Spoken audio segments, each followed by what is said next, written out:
Hello दोस्तों। पिछले episode में हमने जाना कि विक्रम अभिमन्यु को अपने साथ ले जाने के लिए तैयार हो गया था।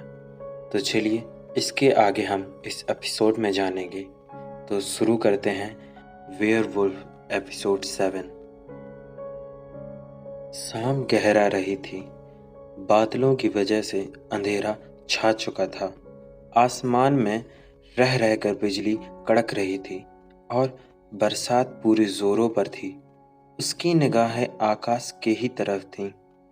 ये बरसात तो रुकने का नाम ही नहीं ले रही है। अब हम क्या करेंगे? अभिमन्यु ने पूछा। इंतजार, क्योंकि वो भी वही कर रहा होगा।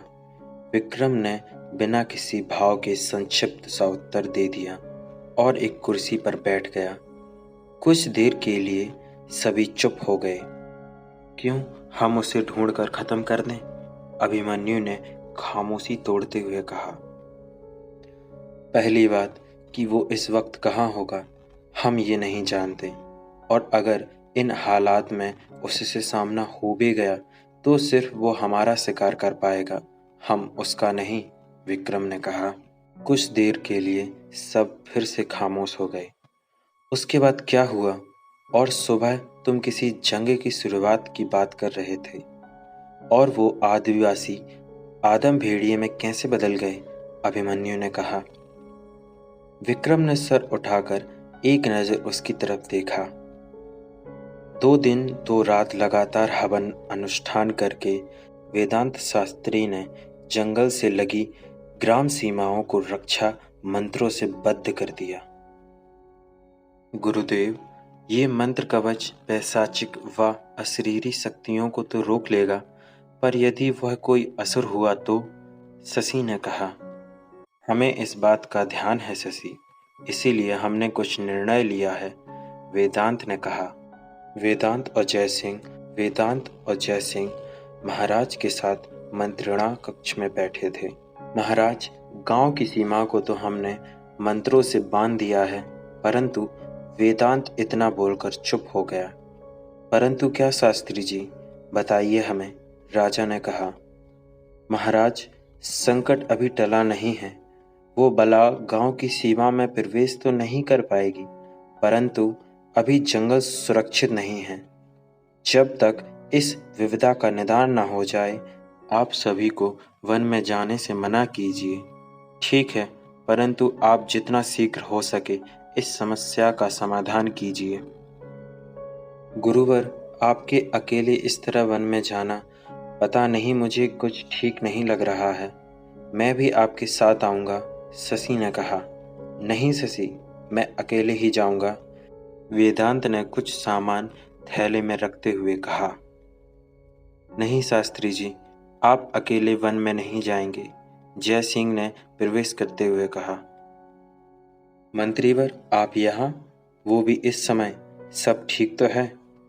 हम यहाँ आपसे उस भेड़िए के बारे में ही कुछ बात करने आए थे। क्षमा चाहेंगे, हमने आपकी बातें सुन लीं, परंतु आप उस वन में क्यों जाना चाहते हैं? जय सिंह ने कहा। मंत्रीवर, मेरी समझ से इस विपदा का निदान उसी जंगल में मिलेगा, इसीलिए मैं इस बार जंगल के उस हिस्से में जाना चाहता हूँ जहाँ उस भेड़ियों को देखा गया था, वेदांत ने कहा। ठीक है, परंतु आप अकेले नहीं जाएंगे, कुछ सिपाहियों को आप अपने साथ ले जाएं। नहीं मंत्रीवर, किसी के भी हमारे साथ होने से उसके प्राण रक्षा का दायित्व भी हमारे ही ऊपर होगा, इसीलिए आपसे विनती है कि आप हट ना करें।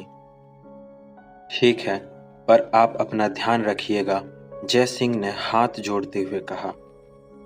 वेदांत ने थैले में कुछ सामान रखा, एक कटार को कमर में खोसा और रात में ही जंगल की तरफ निकल गए। होली को 10 दिन बीत चुके थे। मौसम में मीठी ठंड का असर अभी भी था। रात में जंगल बहुत भयानक लग रहा था। हवा तेज रफ्तार से चल रही थी। हवा के साथ हिलते पेड़ और जंगली जानवरों की अजीब अजीब आवाजें माहौल को और डरावना बना रहे थे। पर वेदांत इन सब की परवाह किए बिना तेज कदमों से चले जा रहे थे। जैसे उसे अपनी मंजिल का पता हो। काफी देर तक चलने के बाद वेदांत एक बड़े से पेड़ के पास जाकर रुका।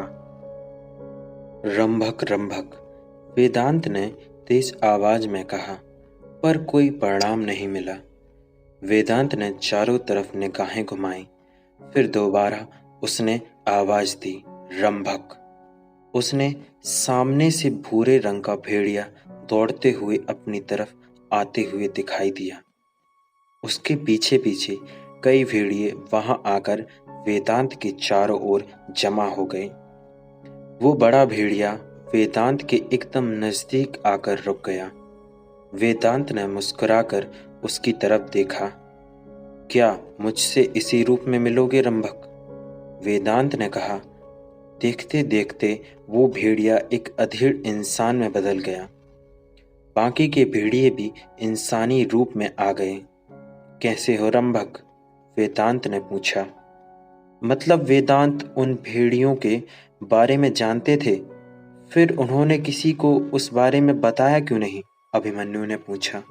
इसीलिए क्योंकि वेदांत इंसानी फितरत और उसके डर को अच्छी तरह से जानते थे। उन्हें पता था कि मनुष्य हर उस चीज से डरता है जिसे वो अपने से ज्यादा ताकतवर मानता है, चाहे वो उसके लिए खतरे का सबब ना हो तो भी।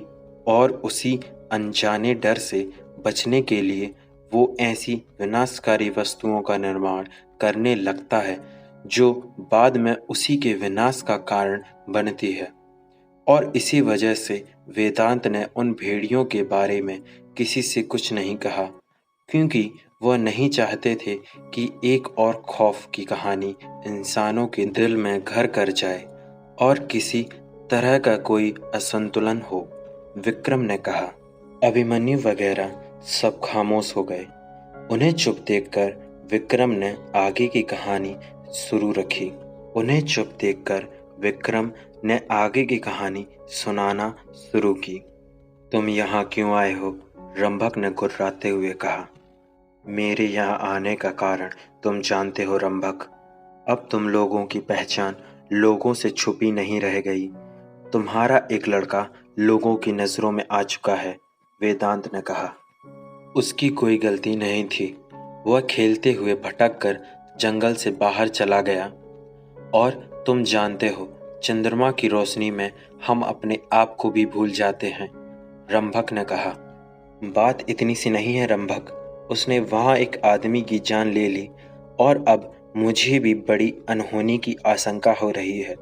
इसीलिए मैं तुमसे विनती करता हूँ कि तुम पूर्णोत्तर के इलाके में चले जाओ।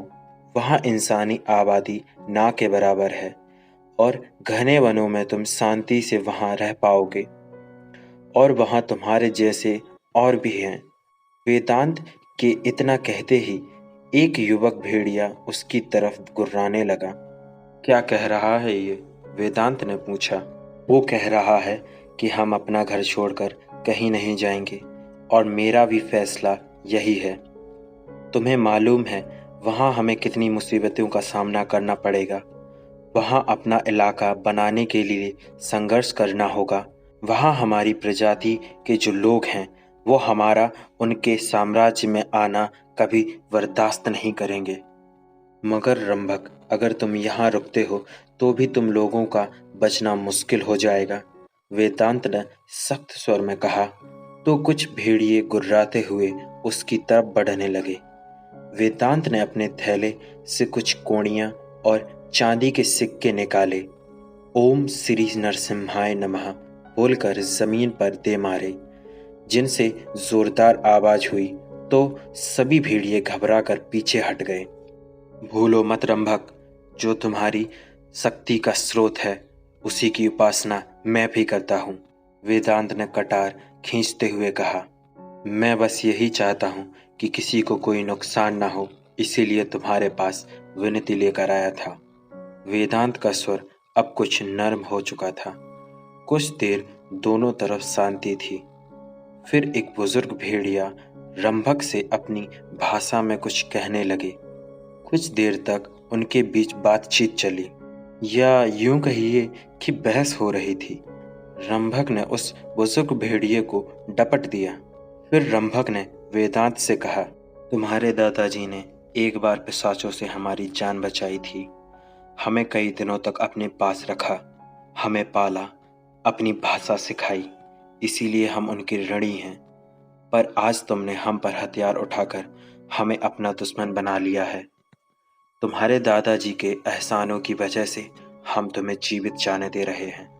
चले जाओ और फिर लौटकर दोबारा मत आना। वेदांत ने कुछ कहना चाहा, पर रंभक ने उसे इशारे से रोक दिया। मैंने कहा, जाओ यहाँ से, और एक बात याद रखना, ये जंगल हमारा है और हम इसे छोड़कर कहीं नहीं जाने वाले हैं। तो ये अहंकार का गुण तुम में भी है? हाँ, तो क्यों, तुम भी तो आधे इंसान ही हो ना। ना वो समझे और ना तुम समझोगे। कहते हुए वेदांत वहां से जाने लगा तो कुछ भेड़ियों ने उसे रोका और कहा कि वो कोई जंग नहीं चाहते। उन्होंने कहा कि अगली पूर्णिमा से पहले ही वो वहां से अपने परिवारों के साथ यहाँ से चले जाएंगे। जब वो लोग वहां से जाने को तैयार हो गए थे, फिर लड़ाई क्यों हुई? जॉर्ज ने पूछा। रंभक और कुछ युवा भेड़िए जो जगह छोड़कर जाने के लिए तैयार नहीं थे। रंभक उनका सरदार था, इसीलिए कोई उसके खिलाफ बोलने की हिम्मत नहीं करता। पर अब उनमें भी आपस में बगावत छिड़ चुकी थी। अब भेड़िए भी दो गुटों में बंट चुके थे। अंत में फैसला हुआ कि जो भी झुंड से अलग होकर जाना चाहेगा वह जा सकता है। रंभक इस बगावत के लिए वेदांत को जिम्मेदार मान रहा था और अब भेड़िए लड़ने पर आमादा हो चुके थे। वेदांत वहां दोनों का भला सोचकर गए थे, पर अब जो हो रहा था वह बहुत गलत था। पर शायद अभी इससे भी ज्यादा गलत होना बाकी था। इससे भी बुरा क्या हुआ? उन भेड़ियों का वेयरवुल्फ बनना? अभिमन्यु ने पूछा। नहीं, उससे भी गलत। ये भी गलत क्या? वेदांत शास्त्री की गिरफ्तारी, विक्रम ने कहा। उसकी बात सुनकर सोनम के अलावा सब चौंक उठे। What Y? उनको अरेस्ट किस लिए? जॉर्ज ने पूछा।